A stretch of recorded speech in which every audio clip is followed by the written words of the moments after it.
Hello and welcome to Ask a Mechanic. This is part 2 of the what to look for when you're going to look at a car you want to buy. And this one is aesthetics. We're going to be talking about mainly bodywork. Rule number 1, don't ever buy a car in the rain or in the dark. Simply because in the dark you can't really see it. I know it sounds obvious, but paintwork looks very, very different under the light of a torch. And secondly, water can make paintwork look an awful lot better than it actually is. It can hide things like lacquer peel and a bad paint job. So those are two things that you need to definitely avoid. So what else do we need to check on bodywork? You might think it's quite simple. Well, it kind of is really. You're just looking for bad repairs. So you're looking for panel gaps, you're looking for where doors fit and wings fit.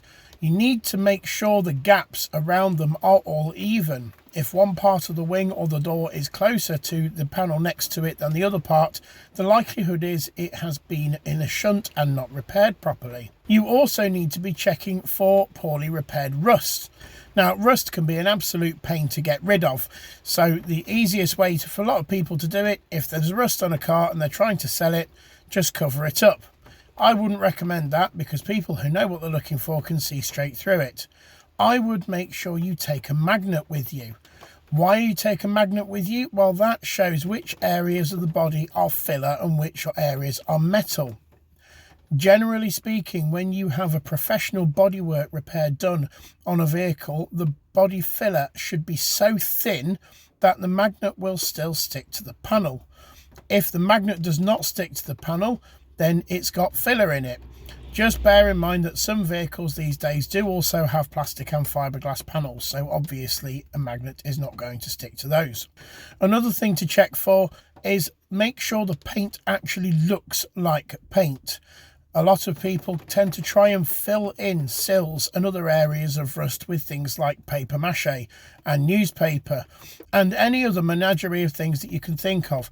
People will try and do anything to make a cheap job look decent, but if you know what you're looking for, it really doesn't.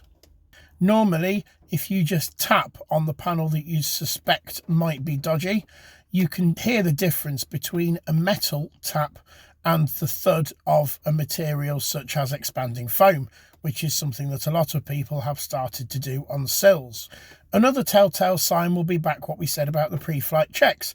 If you have a look through the MOT history, if there are instances or many instances of the vehicle failing or being advised on rust, but there is no signs of rust anywhere on the vehicle, either it's been repaired very, very well or it's been bodged. Anyone who's repaired it well will definitely have a receipt to say so, because if you spend good money on something, you want a receipt to make sure you've got some comeback. If there is no receipt but it looks like there's been a repair, then you need to investigate to make sure that repair has been done to a decent standard.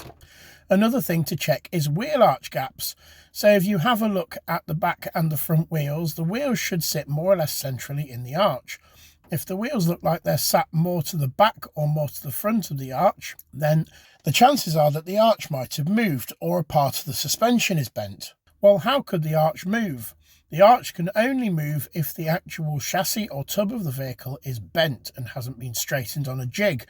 And that generally happens with a very, very hard impact. It doesn't happen very often where people try to pass off a vehicle like that, but it does happen occasionally. So it's worth bearing in mind that these vehicles do exist.